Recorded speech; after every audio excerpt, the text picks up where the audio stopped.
Y'all, we need to talk about why the IOF is systemically killing babies in Gaza. Now, it's very important to recognize that this is not some barbaric, not thought out strategy.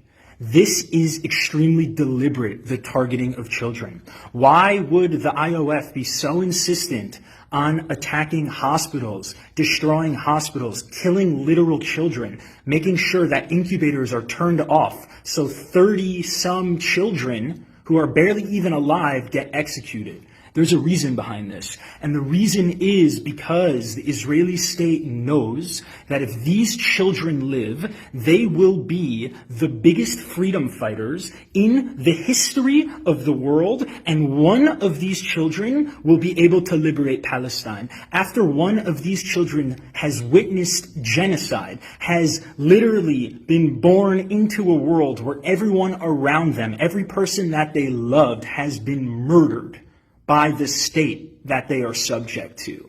These children are growing up in concentration camps. The propaganda likes to talk about terrorism and shit and how Palestinians brainwash their kids in order to hate Israel. Israel knows that it is creating the most hardcore generation of freedom fighters in Gaza right now who are going to dismantle the Israeli state by any means necessary.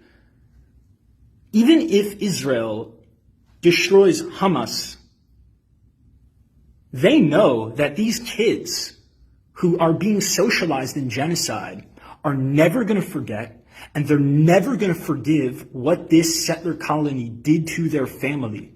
And they will be the most hardcore freedom fighters and the most hardcore resistance that has ever been created in the history of the world. And the Israeli settler colonial state knows that. So they're trying to eliminate every single one of them so they don't have to deal with the consequences of one Palestinian freedom fighter in Gaza who right now is 3 years old.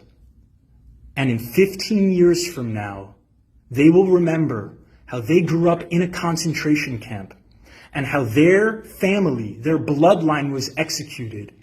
And they are the lone survivor, that they represent their lineage, and they will avenge the blood of their martyred ancestors. There is no better way to create a freedom fighter than to systemically eradicate someone's family. And the Israeli settler colony knows that if any of these kids survive, one freedom fighter from Gaza, who was socialized and born in a concentration camp, whose family was murdered, whose ancestors were displaced, they know that these kids literally pose the single greatest threat to the Israeli settler colony, and that one Palestinian survivor from Gaza will be able to liberate Palestine. That's why they're killing so many kids. That's why.